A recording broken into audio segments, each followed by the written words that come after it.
Well, good morning to you. We've spoken before about this kind of issue, but never on this scale and never on this extreme of devastation and death. Morning.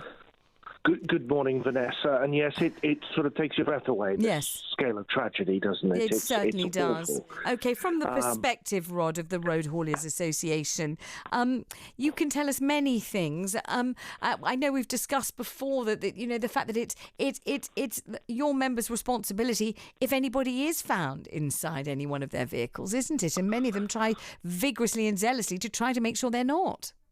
Well, absolutely. I mean, there are two sides to this, the migrant story, if you like. One is the kind of explicit attempt by migrant gangmasters to get these poor, unfortunate migrants on the back of lorries through violence, intimidation, threats, bribery. And that is something we've seen, particularly in the Calais area, over the last 5 years or so. I wouldn't say that's gone away, but what we are seeing now is a more sophisticated operation, if we could call such a thing sophisticated, where while a lorry is parked up, often with the driver asleep or not in attendance, the back hinges of the lorry container or trailer are removed so that the back of the lorry is then open, migrants are put on board, and then the hinges are put back on. Now, what that means is that when the driver does his or her walk-around check in the morning, the seals appear to be intact. In other words, there's no sign of tampering on the vehicle.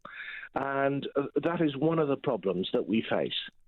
And what are the checks like, for example, at Purfleet compared with, for example, Calais? Because we've heard that this has been identified as a weak spot, and it's quite hard for people not in the business or the industry to really quite imagine what that means. Okay, so in Calais, where, of course, we've made a lot of noise over the past few years about poor security, more money has been invested in security. So you've got things like CO2 monitors, you've got X-ray facilities, you've got sniffer dogs, and you've got heart monitors and various other electronic and tech devices which show up if anyone is in the back of a trailer. Now, on the Zeebrugge Purfleet run, it does appear to be much less. There appears to be much less security. And I think, investigations are being made all the time on this.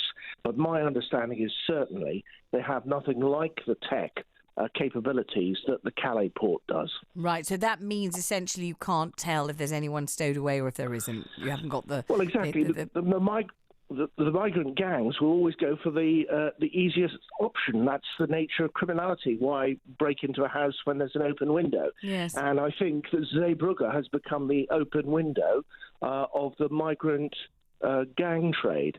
So from the perspective of your members, obviously horrified at this appalling story, but also worried for themselves and for the possible implications?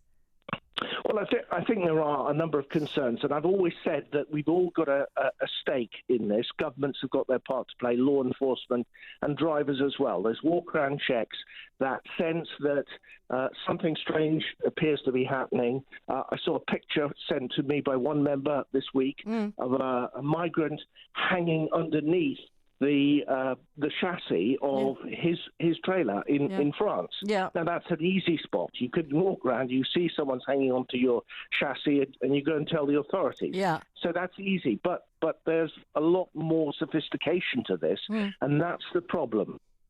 And when you say more sophistication, you don't mean something that ends up in death. So it has to be, if it's sophisticated, ultimately successful. So what are the sorts of things that you have found migrants attempting to do that have worked and they haven't lost their lives tragically in the process? Well, one of the real difficulties about answering that question, Vanessa, is we simply don't know, because we only know the scale of this problem when the authorities catch migrants on board. Right.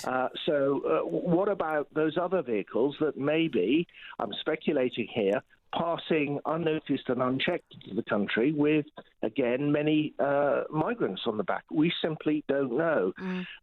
So I do think technology is an enormous factor here, as well as vigorous policing.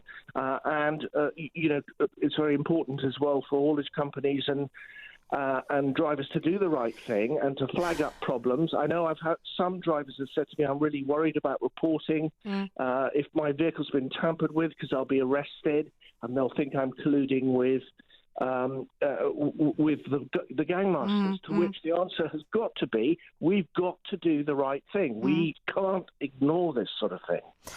And yet, when you say do the right thing, of course, there's always a sliding scale of perspective on what's right and what's wrong, isn't there? And I'm just wondering whether any of your road hauliers, all of whom, of course, are humans with all sorts of different emotions, but whether any of them feel incredibly sorry for the migrants and feel incredibly, especially if they're very young, or if they're maybe, say, young women, or if, you know, they seem to be barely out of puberty and they seem very alone and very scared. And I wonder whether some of them feel, instead of, I've got to get you out of my van and I've got my lorry, or get you out of my vehicle, and I don't want to be fined and I don't want to be prosecuted, I don't want to collude at this.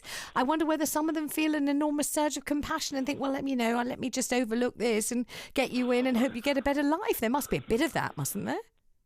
Well, obviously I can't speak for what goes on in everyone's minds, but what I would say is that you've got to draw a distinction between the poor unfortunate people who maybe have risked everything and given all their money to these gangmasters who've promised them a better life in Britain and a certain passage. That's one thing. But think about the people who are manipulating this trade. Yes. They are evil, they're exploitative, and they care nothing for the people that they purport to look after. Rod, and that is what the gang is in this case. Thank you so much for talking to us. Always very informative to talk to you. Rod McKenzie there from the Road Hauliers Association.